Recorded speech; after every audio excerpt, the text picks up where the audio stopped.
Asini roha madi hamu doh dame na sian Tuhan dewanta amata, doh sian anak na Tuhan Yesus Kristus Tuhan.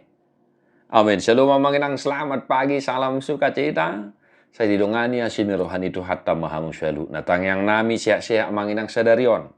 Manotong marlas ni roha.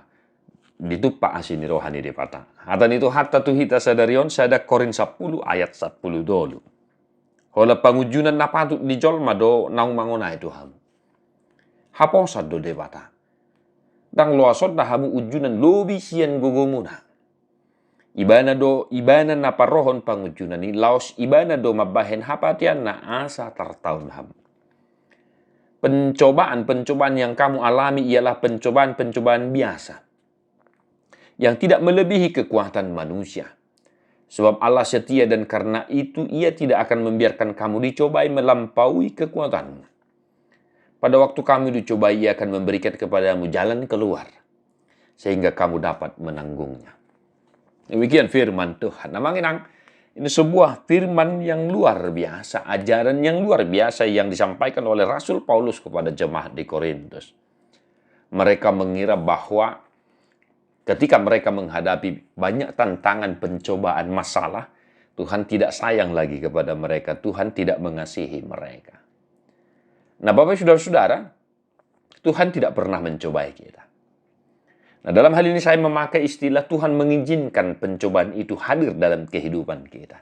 Ya, mengenangnya. Tuhan tidak pernah mencobai umat yang dikasihinya. Tetapi Tuhan mengizinkan itu datang dalam kehidupan kita.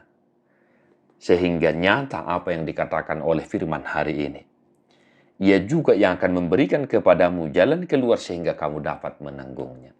Amangin ang. Ano yung parukilamu? Adong noang kita mo. Adong arsak ni roham.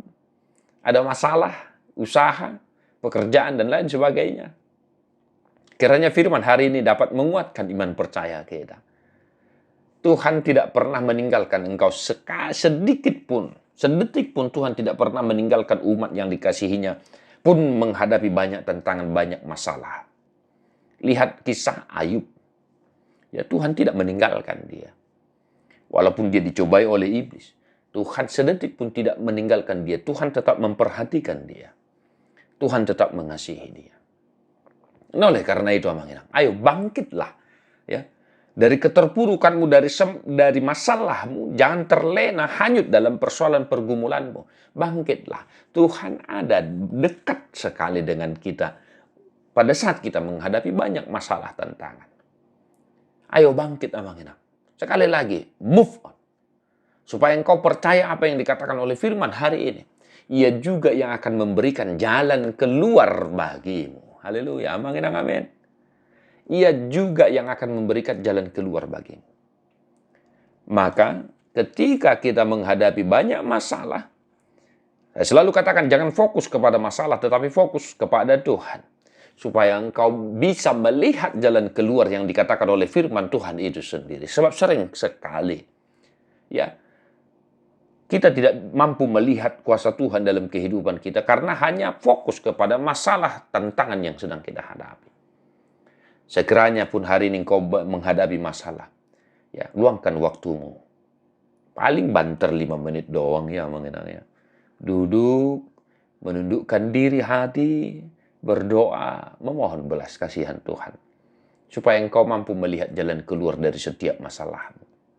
Mengenang yakin dan percaya. Tuhan memberikan jalan keluar. Hanya saja, ya, hanya saja. Permasalahan itu janganlah sampai membuat engkau hanyut dan berkata bahwa Tuhan tidak mengasihi engkau. Masa kita mengaku Tuhan tidak mengasihi kita hanya karena masalah, kan begitu? Amanginang, kasih Tuhan tidak hanya sebatas di situ. Kasih Tuhan itu sungguh luar biasa dan tidak terukur oleh akal pikiran manusia. Bapak Ibu saudara-saudara, tetap semangat satu hari ini. Imanilah apa yang dikatakan oleh firman ini. Ay martua dua kana tumangihon hata di debata jalan opiopsa. Amin.